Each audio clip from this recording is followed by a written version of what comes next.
Dynasty Ask Me Anything. I'm Theo Gremminger, and I'm joined by Alan Seslowsky of RotoWire. We've been doing these player profiler Reddit Dynasty AMAs every single week. We've been able to mix up some of the guests. I've been handling a lot of them. Dario has been handling a lot of them. The Podfather was on with me last time, and I'm really excited to be joined by my other co-host from the Sonic Truth Dynasty podcast, Alan Seslowsky of RotoWire. Alan, we got the draft coming up. 8 days away, my man. There's going to be a lot of questions today. Yeah, I mean, if they're starting to, because people are realizing they're going to start having to make these decisions on these picks. Like, oh my God, I have pick 8. What the heck am I doing here? It sounded like all season long. Oh yeah, I'm definitely going to get JJ McCarthy at pick 8 in a super flex rookie draft. Might not happen. He might go at pick 5. Everything is going to change, Theo. So the NFL draft, that's what's so cool about it. Everything that the hardcore Dynasty players have been thinking for the last 4 months changes on a dime. Yeah, like we had so many swings last year. We had, the Jahmyr Gibbs being drafted inside of the top 15, and Dynasty managers were just ecstatic with that one. Then we end up getting Jackson Smith and Jigba landing with, Tyler Lockett, DK Metcalf. It was just like a punch in the gut. Same thing with round 2. A bunch of landing spots were going great. And then we get Zach Charbonnet landing with Seattle. So it doesn't always work out. It's never perfect. Some players were going to be very excited about their draft capital and also their landing spots. Some players were going to be just sickened over and have to adjust on the fly for where we put these guys in our rookie draft. So just a quick how we're doing this today. There's 2 ways to get your questions answered by Alan and myself. There's the Reddit AMA, which people have been dropping questions over there since yesterday when I posted it. Big shout out to the Dynasty Reddit community. If you're a Dynasty Fantasy Football manager, highly recommend you joining it. I'm a member. There's some very cool stuff ends up over there, very knowledgeable base, and also a lot of just cool links and stuff get put in there. And then you can also drop your questions right here on Player Profiler YouTube. So we'll get to the Reddit questions in a minute. But Alan, what do you got going on over at RotoWire this time of year? This time of year, RotoWire YouTube page was where we put all of our draft content, and we're going to be doing a lot of collaborations with you as well. And if you want to keep up with everything that we're doing, you could follow on Twitter as well at RotoWire. We put out tons of news, updates. It's the best place to get real-time updates with analysis.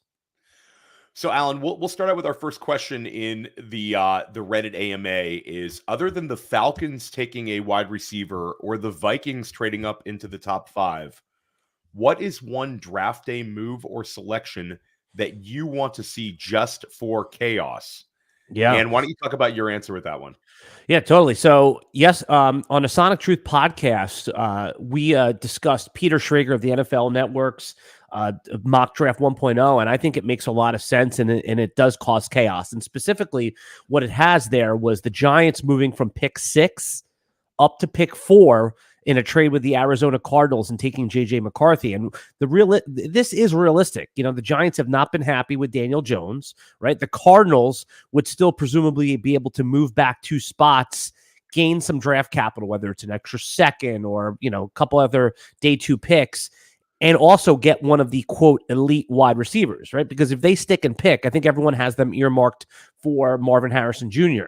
So if they move back a couple spots, they could presumably get Rome Odunze or Malik Neighbors. In fact, they would definitely get one of those guys. So I think that makes a lot of sense. And then also, what the other piece of chaotic. Well, you know what? Let's just discuss that, right? Don't you think that would throw a lot of things into chaos there? Because one, Daniel Jones would still be the quote presumed starter until it would be a training camp battle. So McCarthy's rookie superflex ADP, where we were like, we're taking him at pick 8. That might see a little bit of fluctuation, a pick or two, if we're talking about whoever ends up being the RB1, if you have that choice when you're on the clock, Theo. Yeah, I like the idea of it because it's gonna almost solidify one of the wide receivers we want to be selected in fantasy to go at pick number 6. I think if Arizona is able to pull that off, they seem sort of cagey with this new leadership. Last year during the draft, they accumulate these future picks. And now in this draft, it seems like they could trade down again. And Alan, wouldn't it be something if they traded down and got Malik Neighbors still, or got Marvin Harrison still at pick number 6? I think there's an outside shot that we see Harrison drop to 6 if pick number 5 is somebody trying to get Joe Alt, or if the Chargers just say, I really want Joe Alt. So a lot of potential cool stuff happening. In terms of Daniel Jones, I don't know. It seems like he's kind of dead man walking anyway in New York. I think this would just kind of speed up the process by a season, or maybe a half a season. It would certainly be annoying for JJ McCarthy managers if they had to see Daniel Jones start like 6 games, go 2-4 before they hand the reins over to McCarthy. Yeah, but Daniel Jones, I mean, say what you want about his play. There's a lot of reasons you could say that he has failed. And again, I don't think the Giants are settled on him long-term, Theo. But if a player like Daniel Jones, who is the Iceman, right? This guy gets hit, fumbles, he doesn't care. He's like right back in there, next play, let's go.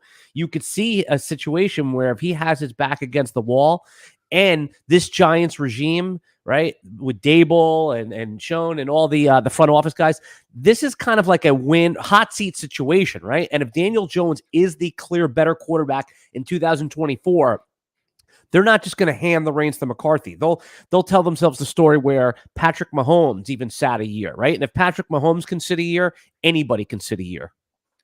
Yeah, and you could go with, Jalen Hurts and Lamar Jackson as sort of like slow played in their process, where we started to see them really ramp up towards the end of their rookie seasons as opposed to early on, and it's been incredible success for them. So, yeah, and Jordan Love certainly this year is the ultimate like testament to patience with a young quarterback, sort of left for dead by dynasty managers. Now he's a dynasty QB1 in almost every single place.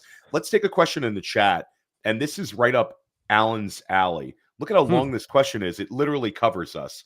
Dylan Vergara in the chat has a question. Hey, fellas, any tips on doing a dynasty league expansion from 10 to 12 teams? In particular, I'm wondering how many players each team should get to protect from expansion draft in a start 10 format.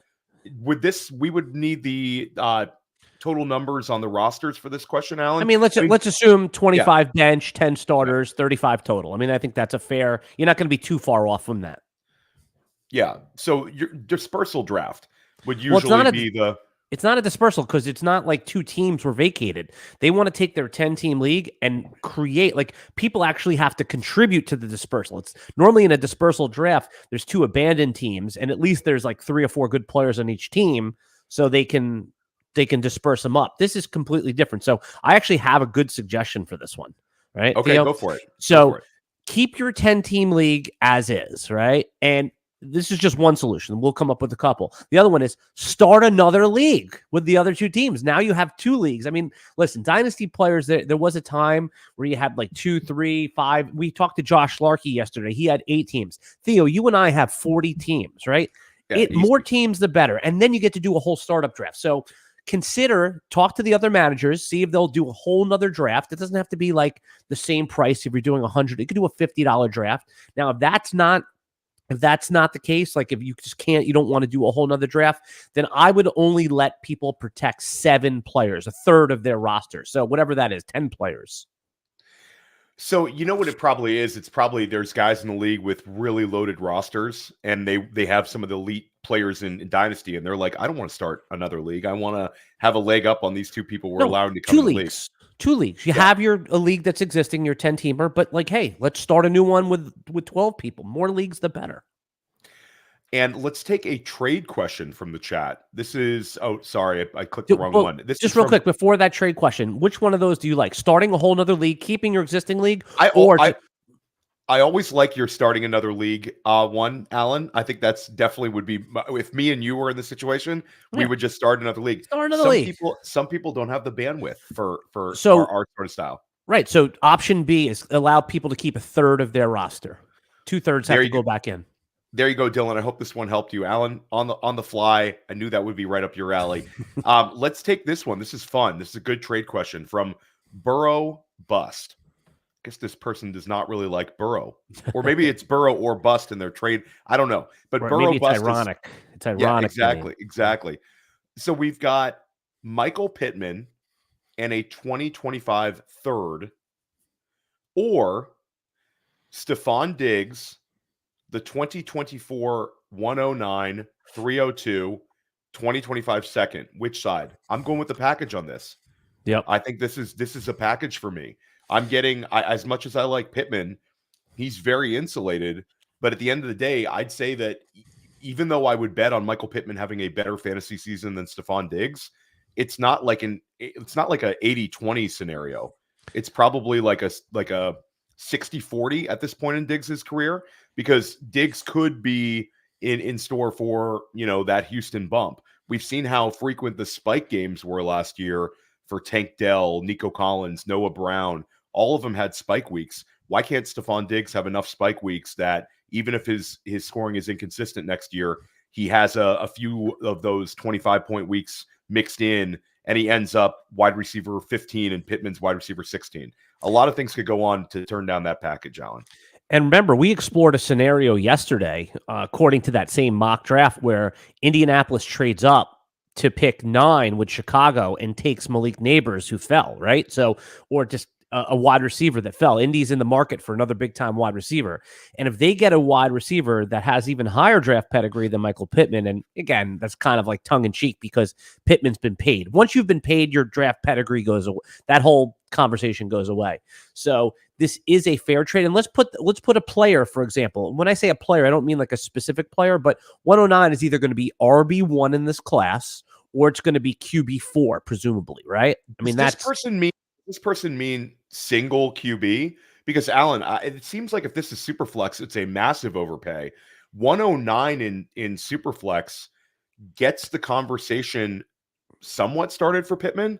I might ask for a little bit more on top, but 109, like you said, gets you access to. We all talk about how good the top eight are, and when we're talking about the top 8, Alan, we're referring to the big 4 quarterbacks, the big 3 wide receivers, and Brock Bowers. But 109 then suddenly becomes, like you said, that could be Buffalo's new wide receiver 1. That could be Kansas City's first round wide receiver. That could be Dallas Cowboys starting running back. That could be the Chargers drafting a running back in the 2nd or 3rd round. So I think this has to be single QB. If not, then it's a easy accept with Diggs in the 2024 109. Theo, people don't play single QB anymore.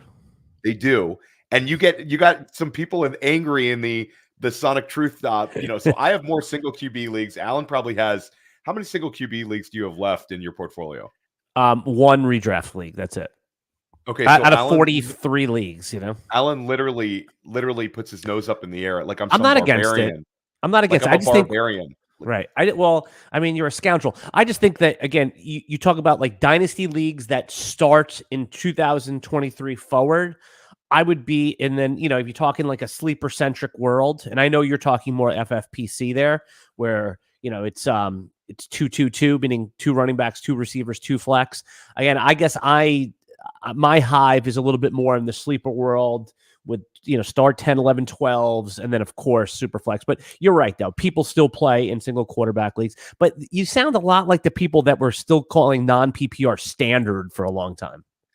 I can't get out of them. I've got too many good single QB dynasty leagues, and I'm enjoyed them and all this sort of stuff. So I don't see myself getting out. But I've done 2 startups this offseason. They've both been super flex, and I'm signed up for another super flex. So I'm getting boxed out. They're painting me into a corner. But me and all these old dudes in my single QB leagues, we're going to keep on rocking this year, and hopefully I win some money. Here we go. A good question in the chat from Josh Peschke. Tank Dell and a 2024 108, or the 2024 108 and the 2024 308 for Garrett Wilson and the 2024 110 and 310. It's the Garrett Wilson side. Right. I'm assuming that even that if this is super flex, it's if it's 108 and like one of those guys falls, let's simplify this. Yeah. Let's simplify this. Okay. 3-8 and 3-10. Let's just wipe them off the board. That's not going to move the needle here, right? So it's basically Garrett Wilson and 110 to move up 2 spots. You swap you go down from Garrett Wilson to Tank Dell. And for doing that, you get to move into the quote big 8. I still like, without knowing the landing spots, and I know that that's sort of like the cop-out answer, and that's not the way we do this. I'm going to lean Garrett Wilson side just because I think he's such an insulated piece. I think he's such a tremendous asset to my dynasty teams. He's a cleaner prospect than Tank Dell. That being said, Alan, there's a scenario where this becomes Tank Dell and like Roma Dunze for Garrett Wilson, essentially, and you also get the 110. So yeah, I totally, yeah, or Brock Bowers, right? It's Brock Bowers and Tank Dell, or it's, you know, if it's non-tight end premium. I like what Toronto Dave said here, man. Yeah, you take Garrett Wilson, and 110 is going to be something that you like here. Tank Dell, man, remember, like, what was the big? We all think of him as a success, which he was for fantasy football, but our people are forgetting that our worst case scenario came true. He got hurt and then was out for like the rest of the year, right? If that happens again, oh my God, his value will tank. He'd be like another Houston Texan wide receiver who put up big spike weeks when he was on the field, but would continually be injured in Will Fuller. History repeats itself. Keep going here. I have to just shut this door. It's a little noisy right here. 2 seconds. No problem. I'll take one more question here from YouTube, and this is from the Fantasy Football Bearded Prince. What is the best pick at 110 in a Superflex tight end premium league? I don't know the answer at this point, but there's going to be several players that are going to be right in that wheelhouse. We keep talking about the top 8, which is, you know, we went over those guys. We've talked about them for weeks. Then the 109 and 110 are still going to be very good picks, hopefully, after the NFL draft. And talent-wise, they're going to be good picks, but situation-wise, they could be great picks. There's a chance that Michael Penix Jr. or Bo Nix lands very, very well and are in contention, and both could be fast-tracked to not only being first-round NFL draft pick quarterbacks, which have much higher hit rates than any other round, but they also could be on a path where you're going to be able to use them week 1. Like Bo Nix lands to Denver, Michael Penix lands to the Las Vegas Raiders. You're talking about potential week 1 starters for your fantasy team. And then 110, you're also going to be in the mix for whoever the Buffalo Bills draft at wide receiver. The Kansas City Chiefs probably draft a wide receiver.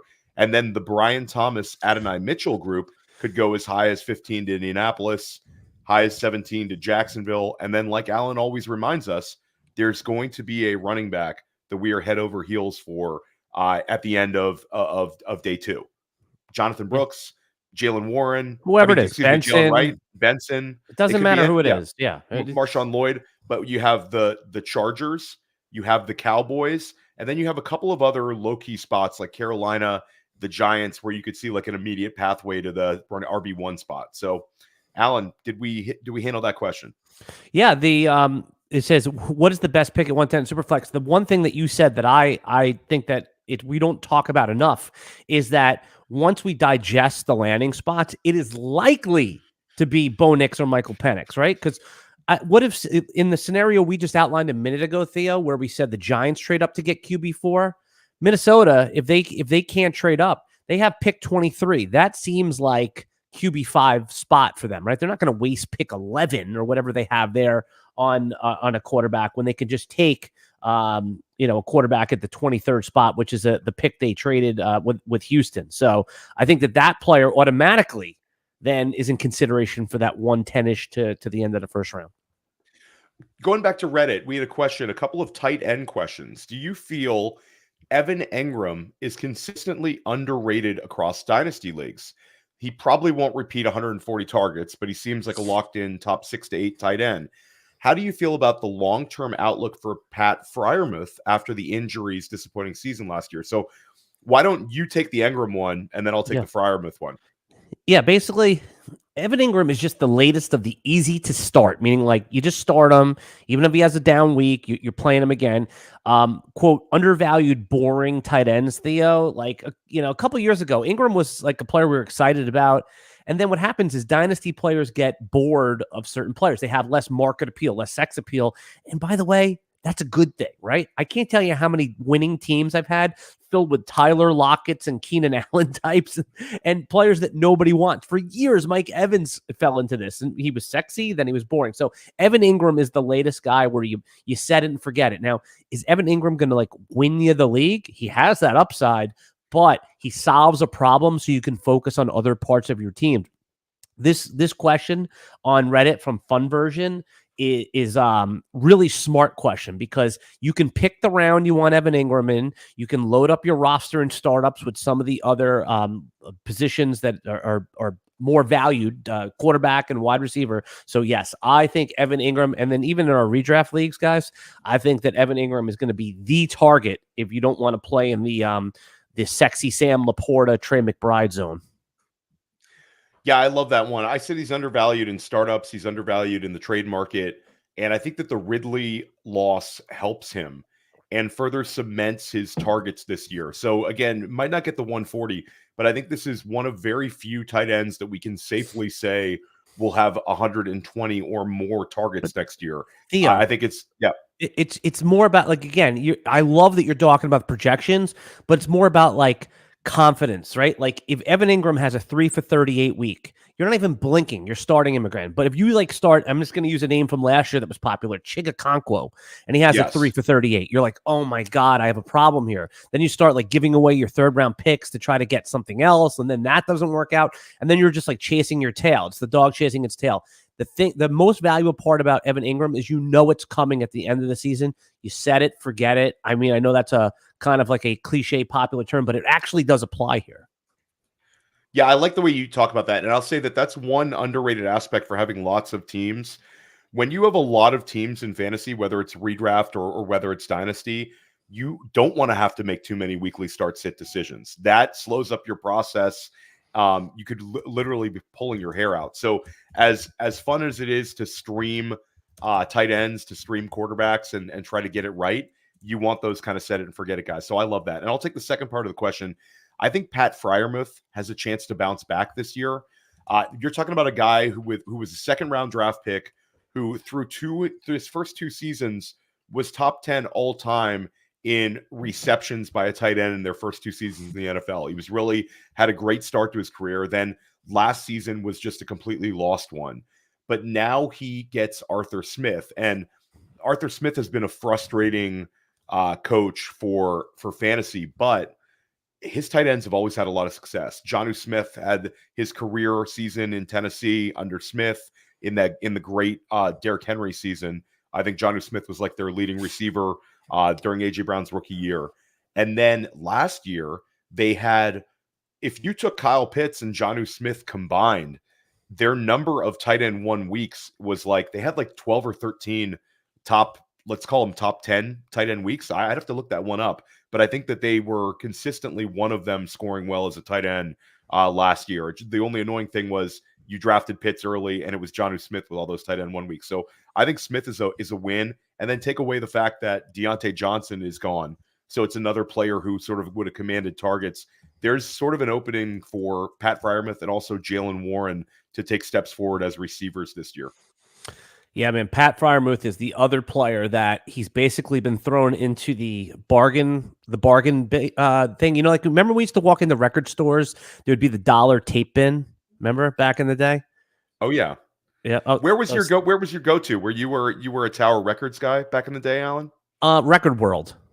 Record World, okay. So you remember Record World? No, Record World, I don't remember. It was always I'm a drop older than you. I'm a drop older.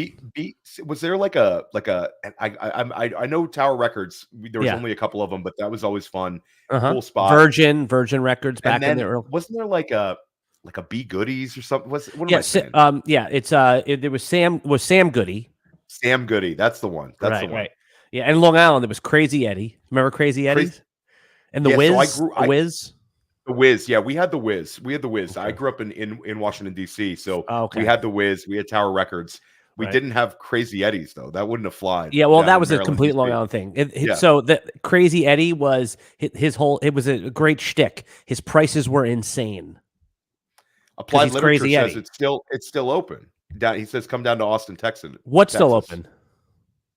I guess CD store. Oh, HMV. Okay, wait, hold on. Yeah. Okay, I see there. We have the Wiz. Remember, Nobody Beats the Wiz. There was Circuit City, all those things. Those places. I remember Circuit City for sure. Yeah, it's hard to imagine when you're a kid those places closing down. But here we are. Let's get back to it. Anthony in the chat is. Well, a So second before Anthony's question, you asked quickly about Freiermuth. I was just going to say he has been thrown squarely into the dollar bin, like tight end 15 to 18, and he still has like 10 touchdown upside. I think that you said it perfectly, but he is, again, one of my like proactive targets. I'm reaching up around, and usually he's like a second tight end. But if you just like completely punt the position, like you got beat out on Ingram, you got beat out on some of the other more like reception based guys, I think Freiermuth is a really smart, sharp pick for a bounce back this year. I love that you highlighted him. Yeah, and Alan, I think it's funny that you bring that up because like a year ago at this time, if we were ranking the tight ends, we would in Dynasty, we would have had Muth inside of like the top 10. And now he's down to like mid tight end 2 or lower. It's funny how these things can change. And certainly last year's rookie class didn't help him. Plus the fact that a bunch of these veterans behind him, like the David Njoku's, the Evan Ingrams, are also solidified. Let's take Anthony's question. Alan, you're down in Jacksonville. What are your thoughts on Jacksonville going with a wide receiver in the first round? And you're tuned in on all these prop bets and what teams are going to do. I think Jacksonville does take a wide receiver at 17 overall. What's your feeling?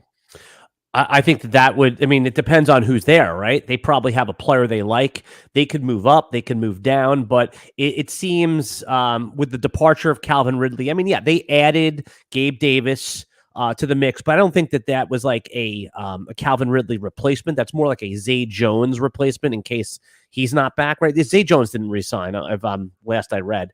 So they need another offensive weapon. And by the way, if they don't, doing a callback to our question about Evan Ingram, if this is what they roll with here and they have like a third round receiver, man, Evan Ingram will become a buzzy player and then no longer a value. But if they're going to be in striking distance to like quote overdraft a wide receiver, it could be AD Mitchell. Xavier Worthy will be sitting there probably for them, right? Nobody's really mocked Xavier Worthy there. And then of course Brian Thomas Jr., right? And who's a little bit more of a project, but there is going to be a wide receiver that gets drafted in the first round that nobody is just thinking about. Maybe it'll be Jacksonville. I mean, we've seen Polk now, Jalen Polk mocked to the first round, the back part. This could be a trade up spot. But to answer the question directly, I think there's a better than 50% chance that Jacksonville takes a pass catcher there. But they also have been known to pivot to defense too. So I'd say 55-45, they go with a pass catcher. And if I was betting on one, Theo, I mean, you got to bet Brian Thomas. Yeah, no, for sure. Brian Thomas is the safe bet there. I think that he could go higher than some people think. A question from Jeff Life in our YouTube chat. Who is the first running back drafted? Now, you've got some good theories with this one, Alan. Why don't you share it? Yeah. And I'll say that the betting markets right now have Jonathan Brooks, RB1, somewhere in the 50s. And then right behind him is Trey Benson and Blake Corum, who have somewhat similar over-unders for their draft capital. Yeah, and just a quick call back to our last question. Peter Schrager's mock, again, I've been referencing that a lot because he's been on the phone with the GMs and the coaches. He actually has Jacksonville taking Quinn and Mitchell, cornerback. So, say what you will. We want to see it go the other way. But all right, first running back drafted, nobody knows. And this is like literally it's pick your flavor. I think that there's a case where last year nobody thought Jahmyr Gibbs was going to be a top 12 pick in the real NFL draft. Nobody thinks Blake Corum, the running back out of Michigan, is going to be a second round pick. What if Harbaugh gets a little crazy and takes him at pick 37? I like the odds plus 450 for Blake Corum to be the first running back drafted, but the implied odds are that it will be Benson or Brooks, right? So my feeling, all right, and again, this is just, you asked what I think. I still think that Harbaugh is going to do it. I think pick 37, he's going to take Blake Corum, and I'm going to win 4-1 on my money. He's done nothing. He's gotten rid of both wide receivers, right? He's signed Gus Edwards, and he's probably going to take a lineman at pick 5. Why are we not paying attention to the breadcrumb trail, the roadmap that he's laying out for us, Theo? So I'll say I love the boldness with that for pick 37, a running back landing to the Chargers. I think that would be first running back. Exactly what we want to see, especially if it's the first running back. I'll say that I'll go into the 30s And I'll say that there's a chance that Carolina, with those 2 early second-round picks, they've had Jonathan Brooks and they've had Trey Benson in on top 30 visits. I think that could be the wild card where they want to get their favorite running back off the board. I'm going to go ahead and say Trey Benson, pick number 39 to Carolina. I think I could see that one. But, that would be the whole argument is they're going to add skill position players or maybe an interior offensive lineman to protect Bryce Young. But what if they just want to add a running back who can handle volume, who they can use in a 3-down role, somewhat like Rachaad White was used in Tampa Bay? I think Benson kind of fits that profile. And Dave Canales, this guy, we don't have a huge sample size of him as offensive coordinator, but what he did last year with Rachaad White was so promising for fantasy. Tied for third in the NFL in total carries, and he was like top 10 in targets as well. Insane. Yeah, by the way, both things could happen. The Chargers could take Corum first, and then 2 picks later at 39, the Carolina could take Benson. And the Cowboys could still get Brooks in the, let's see, I'm just looking where the exact number of the pick. The Cowboys pick, what was it? No, I thought it was 50 cents. Let's see, where did the Cowboys pick in round 2? Oh, it's 56. So all 3 of those things can happen. Corum can go 37, 39 Benson, 56 Jonathan Brooks. And then we're like, oh my God. And then, by the way, Dynasty Market's going to lose their mind and treat these guys like first-round picks. I'm telling you, it's going to... let's just explore that for 1 second. Everything we just said. Benson is now the presumed starter in Carolina. Corum and Jonathan Brooks. How are you going to rank those 3 guys in Dynasty? Now, remember, Corum went off first. So we're projecting Corum goes to the Chargers at 37. Yep. And then we're saying Benson goes 39 to the Panthers. And then Brooks, 56. To Dallas. Yes. How are you going to rank them, and where are they going to go in our Dynasty drafts? I think that the way that they should go there would probably be Brooks 1. The third RB3 becomes RB1 in fantasy. Becomes RB1 in fantasy, and then Corum 2. Mm-hmm. And then Benson would become a huge value as RB3 with a really easy path. But I'll say this. Now, where should they go, though? Where should they go in Dynasty drafts? In rookie drafts? I mean, I think in that scenario, we don't know the wide receiver landing spots, but I'll say in single QB leagues, those guys would go like 105, 107, 109. You'd have 3 inside of the top 9. Okay. In Superflex, how many of those 3 stay first-round rookie picks? It would be at like an over-under of 2.5, depending on the league. So some leagues would have 3 inside of the first round, and the wide receivers become values. And some leagues would have 2, but you'd have 2 inside of every super flex. So once again, that's what we want. Yeah. Once again, we're going to have first round. This is my point, Theo, that you've been in a million mock drafts. All the receivers go right now. But once again, when it actually happens in real leagues, first round drafted pedigree wide receivers are going to be in round 2. Picks 2-1 to 2-3 are going to be almost treated like first round picks. You're going to have Brian Thomas Jr. landing in a spot as 2.2 in some rookie drafts. It's going to happen. It happens every year. We saw it with Kadarius Toney, right? He dropped to the second round. Brandon Ayuk a few years ago was a first-round wide receiver, dropped to the second round. Jahan Dotson. Now, say what you want about the results that have happened for those. You were thrilled to take Jahan Dotson at the 2.3 in your rookie draft. Oh, absolutely. And you actually felt really smart about that after Jahan Dotson's rookie season. You don't feel so good about that right now, but you felt really smart about that at the time. But if they get Drake May, or whatever quarterback, you're feeling more optimistic in this year. No, for sure. And let's go back to Reddit and let's answer one more. And Alan, you've answered a couple more of these than I have. I'm going to catch up to all the Reddit questions when we go off the air here. Of the top, let's take one we haven't answered. Of the top 10 teams, which spot do you think is the ideal landing spot for Neighbors? I mean, I think this one is fairly easy for me. I think that the ideal landing spot for Neighbors would be the Los Angeles Chargers. And I think that there's a chance that he could, that the offense of Arizona would be a little bit more fantasy friendly. But when you factor in the lack of target competition and then add in the quality of the quarterback in Justin Herbert, I think Malik Neighbors could absolutely go nuts next year in LA. What would be your ideal landing spot in the top 10 right now for Neighbors? I would tend to agree with you, but I'll just give a different answer. I'll give like a counterpoint to that. Is that could Harbaugh be the new like Arthur Smith, where you're like, wait a second, this guy's getting the Drake London treatment. He's getting 4 targets, 6 targets a game. He's doing a lot with them, but we're frustrated. So in the, I'm just going to say where at least in Arizona, Theo, we know he's going to get those Hollywood Brown treatment from last year, where he's going to get the 8-10 targets. So I will say, just to be a little bit different here, that the Arizona is a better place, even though you've made a solid case as to why the Chargers are. I think we can kind of have an idea of what Drew Petzing wants to do as an offensive coordinator, whereas Greg Roman / Harbaugh, it's like you're having like dynasty fear because you're thinking they could take it back to the Stone Age, and they certainly didn't give you a whole lot of hope with the offseason moves of Gus Edwards and Hayden Hurst and Will Dissly, and goodbye Keenan Allen, Austin Eckler, and Mike Williams. But I'll say this: Greg Roman did have a ton of success in terms of actually scoring points. He had those awful playoff performances, but when you look back at what he was able to do in Baltimore, it was a completely different type team. But that was like Lamar Jackson the year that he won the MVP.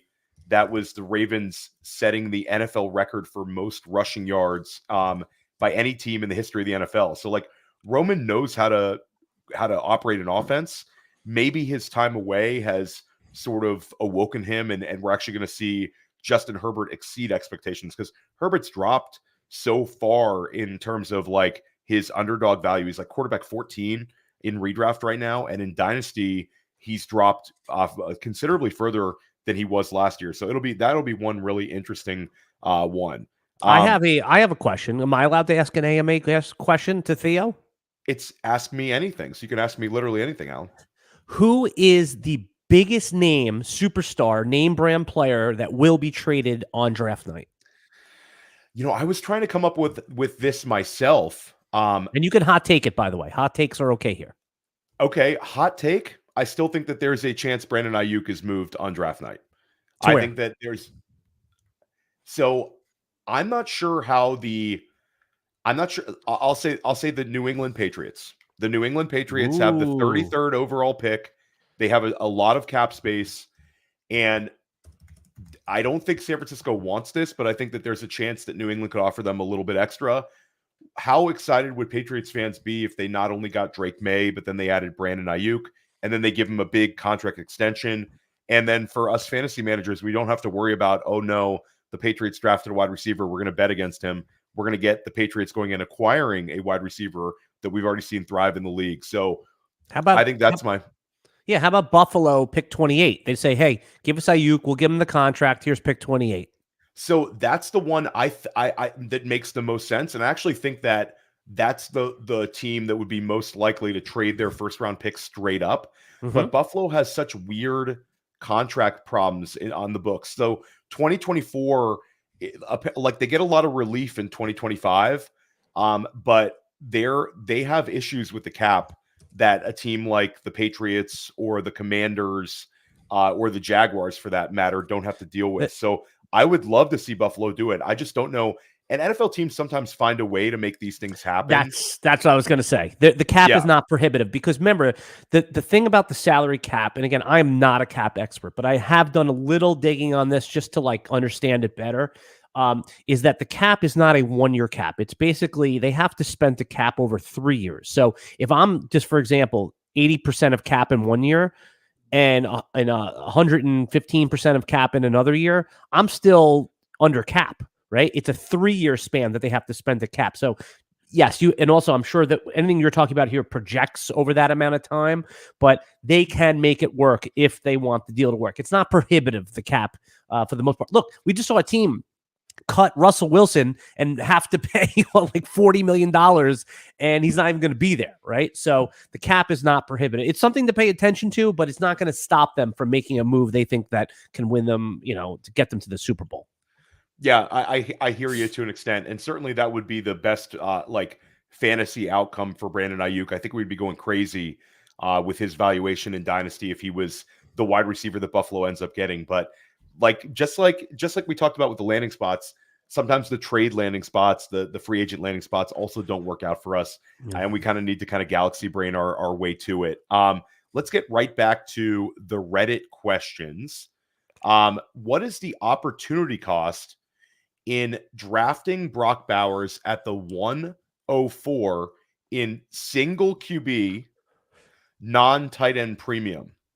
So basically, we're talking about what is the value for him in a non-tight end premium format. Is he that big of a difference maker in your eyes at the tight end position that the premium doesn't matter? For me, I have him as a top 4 skill position, non-quarterback skill position player in this draft. It's a no-brainer for me to take him inside of the top 4 in a PPR format, even if it's not tight end premium.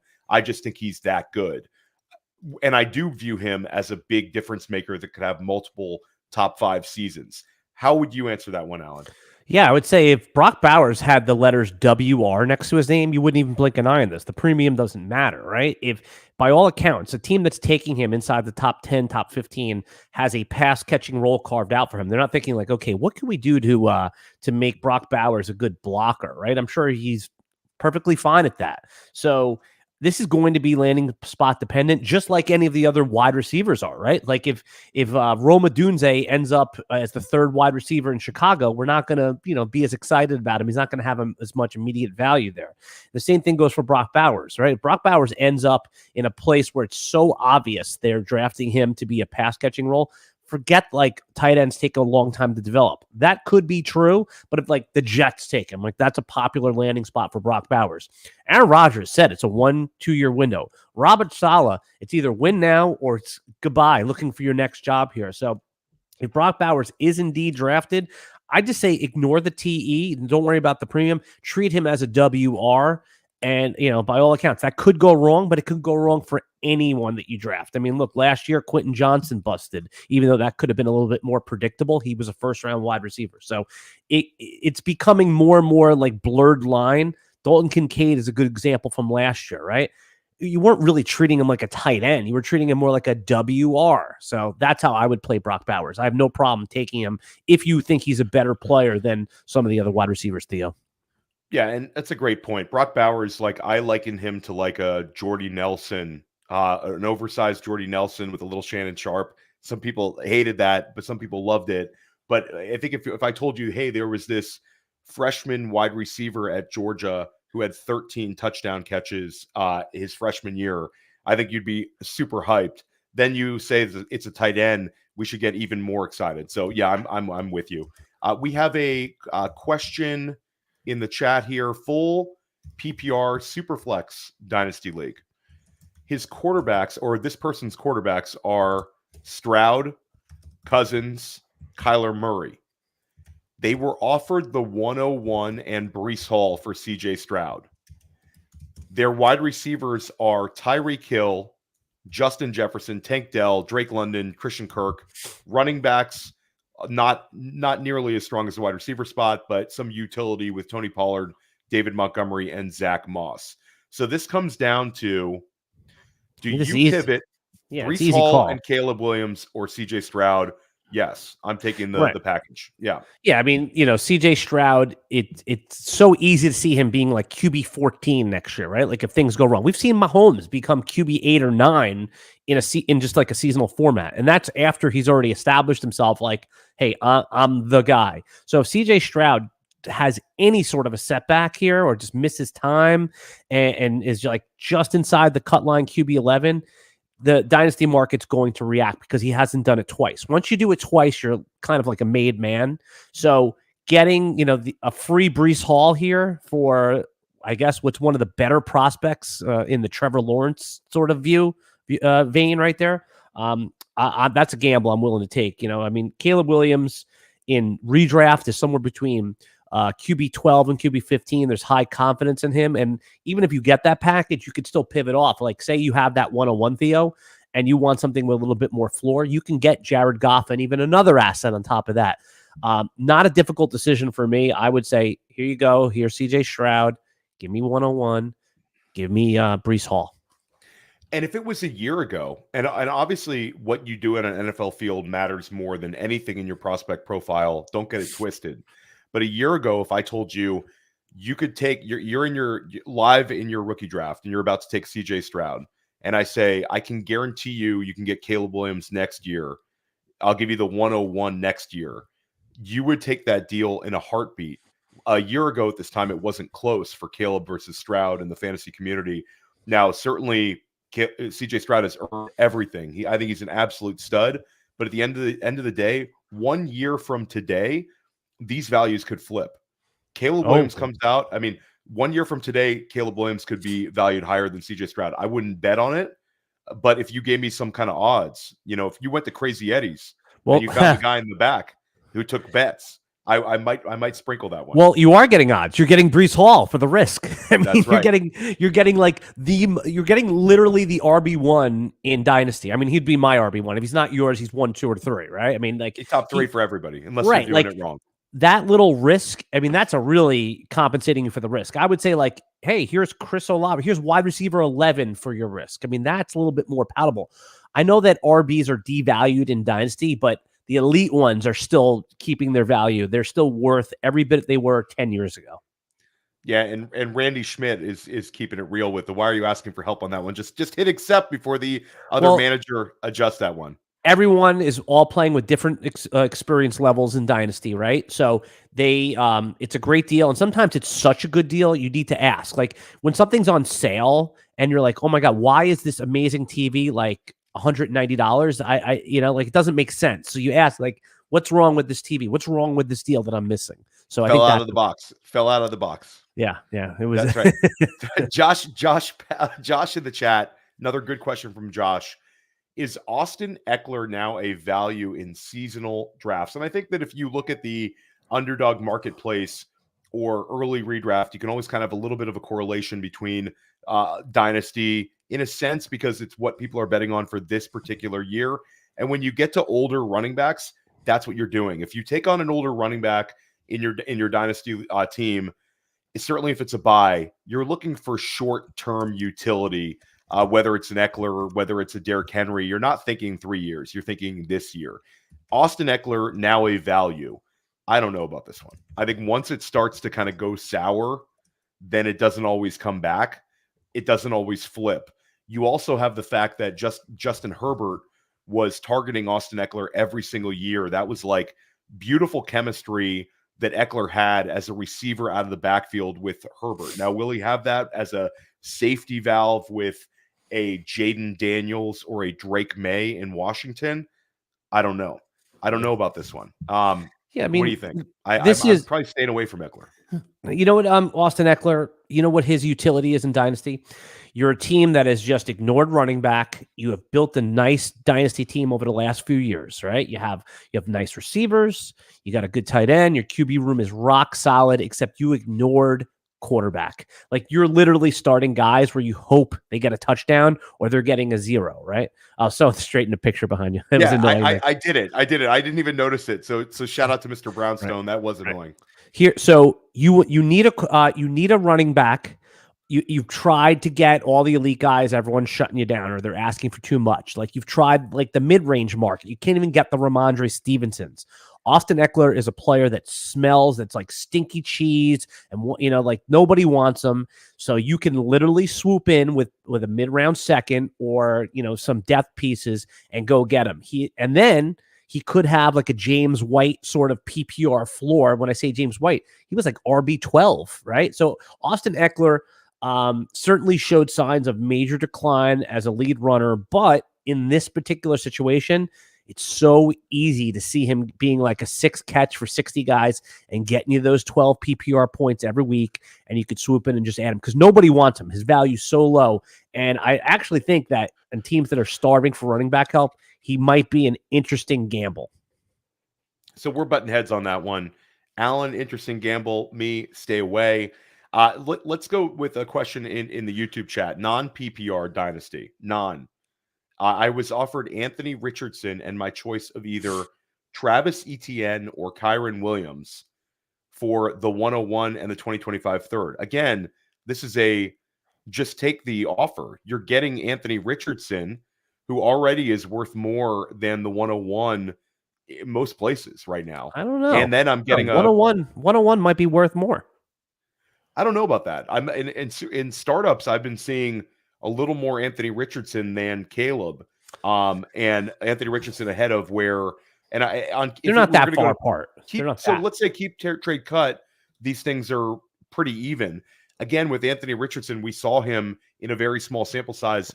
We don't have a whole lot of questions of him being able to succeed on the NFL field at all. They're back to back. They're 7 and 8 respectively. 7 and 8 on keep trade cut, right? Yeah. So you're getting even assets, and then you're throwing Travis Etienne or Kyron Williams. I'm guessing you get your pick of the two. A guy that we would project to be. Right. Yeah. So Richardson and the running back for the 101 and a third. Easy. I surrender. Yeah. There you go. That's an easy one. Okay. So everybody's mad about my crooked pictures. Now I'm gonna. Thanks, guys. Why are they crooked? My kids come in here, and I'm not as high up as you would think. It's like not like a super high desk, and I have kids, and they're always messing around in here. So, shout out to my two boys. Here's a good way to help Theo out. If you want to help, right? You could help buy Theo a level, right? Like the thing so he can get his. And a good way to do that is by purchasing the Player Profiler rookie guide. So that's only $20, and I think $1 of each draft kit goes to Theo. And then if 10 draft kits are bought, he could buy a nice level. I would love that deal if I got $1 out of every kit. That's a good one there. Christian Kirk or Tony Pollard and the 207. Oh, okay. This is interesting. So it's Christian Kirk or Pollard in the 207. This is a very even trade here. It's I would take Christian Kirk ahead of the 207, but Pollard I might get some usable weeks out of next year. I might get 8 usable weeks out of Pollard. And I don't have any, I'm not, there's not going to be last offseason where we got incredibly hyped on Pollard. But if Pollard gets healthy in an offense that's going to target the running back and they're valuing him above Tyjae Spears, this might be a guy that I could bank on for, 13 points per game when he starts. And then on the flip side, the 205 is worth less than Christian Kirk, but it's not like if somebody sent you that offer, you'd go curse them out. Well, it's 207, so we're calling it a late. So I just threw it into keep trade cut just so you can have. It's a trade calculator, right? Take it as you would. It has a pretty heavy favorability to Pollard in the pick, and I put it in as a late 24-second, right? I mean, even though it's like mid late, and I agree with that, right? Tony Pollard's being devalued right now. He's going to be back in the role where we liked him better, right? Where he's not a full-time player and he's just, getting some of the high value touches. Him and Tyjae Spears, Theo, they're probably interchangeable pieces, right? It either can go one of two ways where they're alternating. I would much if it was Tyjae Spears and the 207 for Christian Kirk, it's a smash accept. Yeah. Either one. Again, I see Spears and Pollard as interchangeable, similar value where they're either going to alternate series or they're going to just be rotating in on every series. So, Pollard is people, I think that he was viewed as this was a downgrade situation. To me, it's like, it's going to be a running team. Yeah. Will Levis is going to throw it deep and open up lanes for the run. And Pollard is going to be back in that was the biggest fear with Tony Pollard elevated last year to the lead role, that Zeke was absorbing all of the heavy touches, and then it was cleared out for Pollard. Now Pollard's back where he's going to be the little bit more lightly used and probably more efficient. Pollard in the pick for me, but if you need a receiver, this is like you just said, it's a very fair positional pivot. This is a fun one from Vic Z. In the YouTube chat. Superflex 102 and 104 in the rookie draft for Joe Burrow and Jalen Waddle. This is the ultimate reset your team type offer. This could end up being scenarios. This could be Marvin Harrison Jr. and Drake May or Jaden Daniels for Joe Burrow and Jalen Waddle. So I don't know. This is sort of I know which way you're going to go. Yeah, Burrow and Alan, Waddle. You're going to go Burrow and Waddle. Yeah, Burrow and Waddle. Yeah. So it's sort of the quarterback downgrade for you from. Well, let me ask you this: what's the percentage that Joe Burrow's a bust? 0. Very low. Well, no, low. it's 0 unless he gets hurt, Yeah. right? I mean, that's everyone. What's the chance that Jalen Waddle is not going to be a good NFL player for the next 5 years? 0. Right? 0. Now let's do that same exercise with the 102, 104. And obviously the answer leads you over to Burrow. Now, does the 102, 104 have higher upside? Sure. I'll give you that. But there's no chance for downside on the other side other than injury, and the upside still exists. So that's how I've come to that conclusion. Okay, here's one. Somebody's very angry about Cole Kmet's valuation in Dynasty. So I had Cole Kmet as a Dynasty buy. Jonathan, I'm not, this is not necessarily me. I have read the question. Read the question. How can everyone love Caleb Williams to set Bears record, but aren't enthralled with the tight end who's finished top 10 the last 2 years? Classic. Okay, so I have Cole Kmet, and again, Kmet had 70 receptions last year. He had over 700 receiving yards. He was tight end 8 on the year. And I agree. If the Bears don't draft a wide receiver or Brock Bowers at 9 overall, then I think that there's a chance that Cole Kmet is going to give you great return on holding him or acquiring him for a little bit of a discount right now. He's sort of the assumed Bear to lose out on his role with Caleb Williams taking over and also the Keenan Allen acquisition. How do you see Cole Kmet? And I'll say this, if Bowers is drafted, he's done. And if Rome Odunze is drafted at 9, that's also a hit. And it sort of indicates that they're going to use the wide receivers a lot more. I think Kmet's target ceiling would go down considerably. But if he just survives that first round and they don't draft a receiver there, I agree with you, Jonathan. I think Cole Kmet is a little bit underrated right now. What's TMMTF mean in his? I tried looking it up. I couldn't even find it. What am I missing here? Usually I'm up on these things. I don't know. You know? You didn't know either. I don't know. Throw it up on the screen again. If anybody knows what the last part of his question means, I want to know. I like to know what like tech slang is, and I'm usually pretty good. TMMTF argument. Don't know. Anyway, I don't know. Somebody please answer that one. Yeah, Jason, I'll watch the chat. He's too many mouths to feed. Very good. Very good. Yeah, look at you, Alan. We're getting old, man. We're getting. Yep. Well, Jason Alwine is in the motherfucking trenches. Like, he is really in the trenches with this stuff. So that is amazing. Embarrassed we didn't know it, but hey, we're learning too. It's does Gerald Everett being in Chicago hurt you, play into this at all? I mean, talk about TMMTF. No, I think Gerald Everett is certainly an upgrade from Robert Tonyan, but I think Gerald Everett's going to have a couple of usable weeks, but he's more of the tight end too in that scenario. Gerald Everett, right, but that's another piece that could, even if he takes 2 targets a game, 3 targets, tight end targets away, that's going to hurt Kmet. So there's reason, if you like Kmet and you're bullish on him because of what he's already done, then sure, he's going to be in that Pat Freiermuth area where, like, hey, sure, you're going to get him in the dollar bin. He's going to be maybe the $2 bin. He's a little more expensive, but there is reason to pull him down, right? Like, they're adding target hogs with Keenan Allen. DJ Moore is a clear alpha. There's no established chemistry with Caleb Williams, and they add like a real tight end too. Gerald Everett, say what you want, but he's still like a viable tight end too.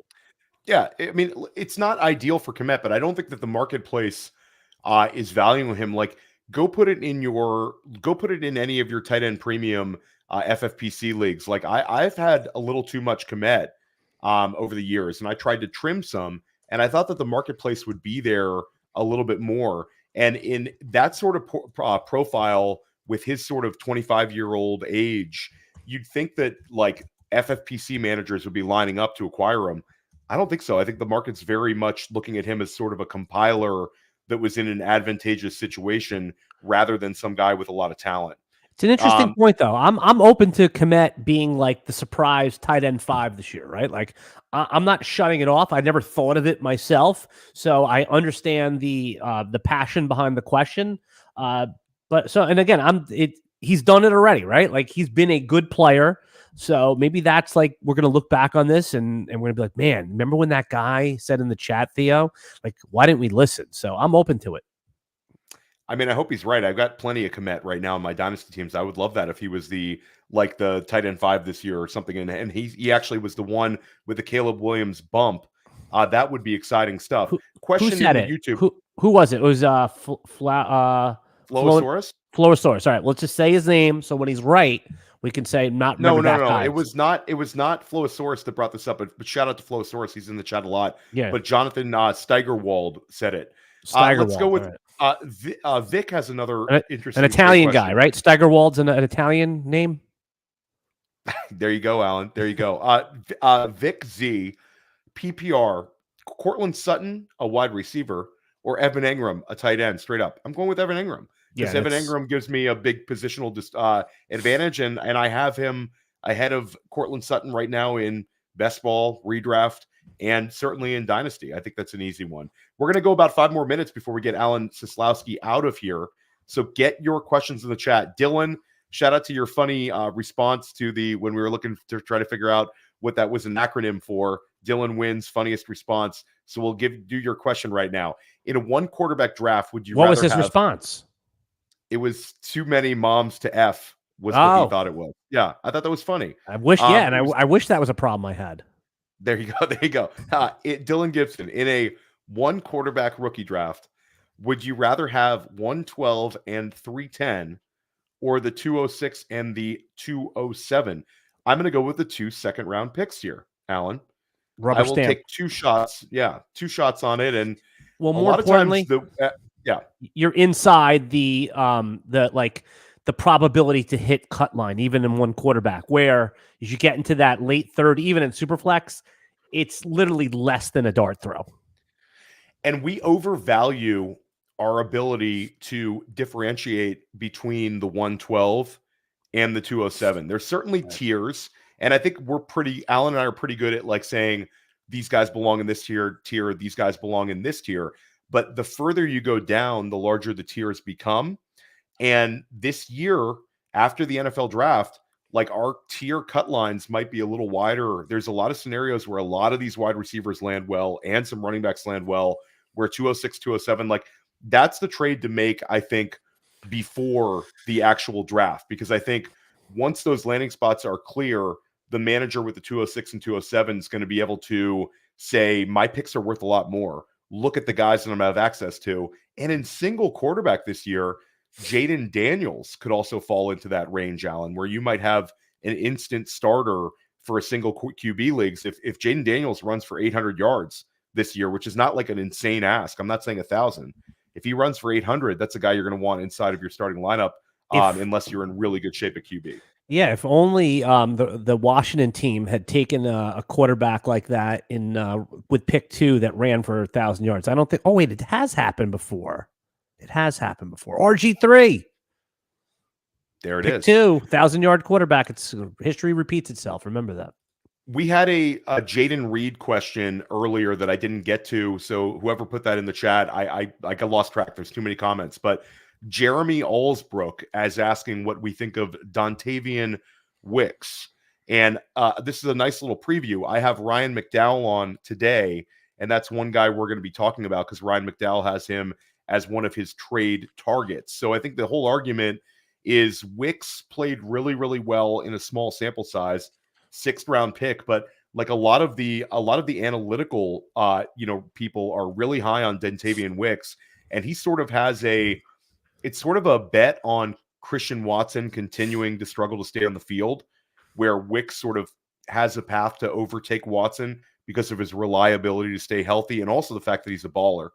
Jaden Reed's sort of in his own little pocket. Jaden Reed's the most expensive one in Dynasty and redraft and in best ball, whereas Dontavian Wicks is the cheapest. He's actually behind Romeo Doubs in best ball, and certainly for most Dynasty managers, he's their wide receiver 4 in Dynasty. So I love betting on Wicks. How about you, Alan? Yeah, I heard our colleague and friend Scott Connor say this, and I just think it. And he was talking specifically about Wicks. And when he said it, I was like, I resonated with it like it was a religious experience. He said, in best ball, give me Wicks. And in set your lineup league, give me any 3rd round pick and liquidate Wicks, right? You're never going to know when to start him. The chances are that he becomes this consistent guy that you can plug in and count on are so small, right? A guy like this that you basically got in the 5th round of your rookie draft, or you picked him up off waivers after the rookie draft ran, and then you're able to recoup a 3rd round value for him, are so low. This is not the Puka Nacua thing where it's like it keeps going up. Now, could it be? Sure, maybe, but I'll take any 3rd round pick for him. But in the best ball, there is upside there where you don't have to like guess the week. You don't have to call the shot. So I want to keep him on my roster. Okay, last question here on YouTube from Nick, right here on YouTube. Thoughts on and anybody who's watching, who's also participating in the Reddit stream, I'm going to get to the Reddit questions. We've sort of gone off the rails here with the YouTube ones, so it's very hard to type your answers as you're talking, Alan. People don't want to hear your problems, Theo. People don't want to hear your problems. So they guys, want their questions if you're on answered. Reddit right now, I'm not ignoring you. I'm going to get to those right after we get off the air here. But Nick Gordish says, thoughts on a Bryce Young turnaround. Bryce Young is actually Alan's favorite quarterback. We're going to get to that in a second. But he just acquired him in Superflex. Bryce Young and the 108, Alan, which gets you into the sort of elite tier for Geno Smith, Deontay Johnson, and the 109. So Allen's 109 argument that's going to be, and I agree with, that's going to be worth a ton after the actual NFL draft. And then the 108, which has a clear teardrop, a tier break between 108 and 109 right now. So it's Bryce Young, last year's #1 pick in the NFL draft, and the 108, or Geno Smith, Deontay Johnson, and the 109. I am actually going to go with the Bryce Young and the 108 because I know that even if things don't work out with the 109, I'm getting a more valuable dynasty asset on my roster, and I'll take Bryce Young over Geno Smith because I think he has more long-term stability as a starter. Even though I think Geno can outscore him this year, I think Bryce Young buys me a little bit more time. I don't think that Seattle views Geno Smith as their quarterback for like 5 years. It's a 1 to 2 year window. I think Bryce Young is going to get 2 years or more to start in the NFL. Yeah, I think this is what they call a high-class problem. There's not like really a wrong answer here. There's just a preference, and I think you outlined there's a special insulation with the 101. Like, even if Bryce Young's bad again, he will get one more. He'll get a 3rd year. Now, if he's okay, then that's like 2 years. So, yeah, you outlined it by talking about the insulation of the asset that's specifically special with the 101. Alan, you've gone an hour and 7. I told you to get you out of here in an hour. Let everybody know what you have coming up at RotoWire and the very cool thing you guys are doing this coming week. Yeah. Oh, yeah. So Monday and Tuesday, the week of the draft, so leading up into the draft, we're having over 60 fantasy analysts come on our RotoWire YouTube page. We're going to do 2 5-hour streams, Monday during the daytime, Tuesday at nighttime. And you can check in. It's quick. Every 5 minutes, it's going to be hosted by Jim Coventry. And every 5 minutes, there's a new analyst coming in, including Theo, a bunch of guys, Matty Kiwoom, a bunch of guys from Player Profiler. And they're going to give their quick takes on the draft. And, you know, again, it's not a long form conversation in the sense where people are going to really hash it out. 5 minutes, boom, next analyst, boom, next analyst. So if any analysts that you follow or enjoy listening to them, they're probably on this stream. That's on the RotoWire YouTube page. Go over there. If you go over there, you can subscribe to the channel or just check out the stream when it comes on. Yeah, I will be there on, I believe it's Monday evening, Alan. I'd have to look at the schedule, but I love chopping it up with, I mean, Alan's my boy, but Jim Coventry is also my guy. Jim Coventry is really, really good at this. And when you talk about guys who really know ball, Jim Coventry is certainly one of those guys. So I'm really looking forward to what you guys are putting out there on RotoWire. And then check out the Sonic Truth Dynasty podcast. It's right here on our YouTube feed. It's dropping as a podcast. I believe if it didn't drop this morning, it did. It did. Okay, so good. That was we got that one out there. So the podcast is dropped. You can watch it right here on YouTube. And then check out Dynasty Life. I have Ryan McDowell on, one of the kind of the OGs in Dynasty, one of the best Dynasty experts out there. Excited for that one. Joining me at 1 o'clock. I'm excited for that. And I have Scott Barrett a little later in the week. So we're bringing out the heavy hitters. It's almost the NFL draft. And I'm also excited to announce that during our NFL draft coverage, we have never had guests. It's always been the people sort of in the draft house, where last year it was, Matt Kelly and Matty Kiwoom and Cody Carpentier and myself and Alex Dunlap and Anand Nanduri and all the other Jason Allwine, all the other great player profiler analysts and hosts, and then our friends at Roster Watch. But this year we're actually going to have a guest on, Alan Seslowsky will be joining us.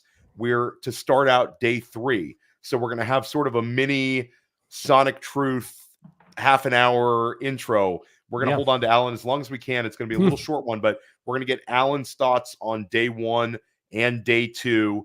And we're going to sort of preview what's coming on day 3. So Alan, that's going to be awesome, man.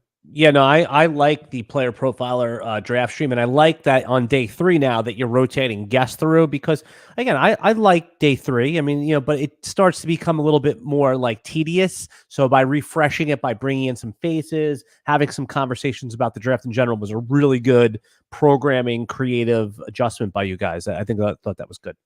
Yeah, and we're also doing post day 1 and day 2 shows. So if you watch our draft stream and you want to stick around and watch even more sort of a recap and more of the fantasy football impact from day 1 and then the same thing on day 2, or if you're old school and you say, Theo, I don't want to watch you guys, I want to watch the NFL Network or I want to watch ESPN, I don't want to watch Player Pro for that, I'm going to say, well, you don't know ball and you're not getting the fantasy football coverage of the NFL draft. But I'll say you can do that. You can watch your old school coverage and then you can watch our post-draft coverage. So many ways to kind of consume Player Profiler's NFL draft coverage. Thanks so much for sticking with us throughout all these Dynasty AMAs. We're going to keep these going all offseason long.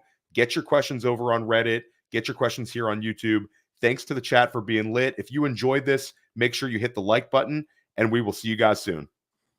Hey, I want to take a moment to thank you for tuning in. It's important to me that all of our media be free. This is only possible because of you allowing a true independent sports media enterprise to thrive unlike any other in the business. So please subscribe to the All In Package to continue to make all of this possible, to ensure that all of our stats, information, data, content is available to you, especially you, the people that get the site and get the show.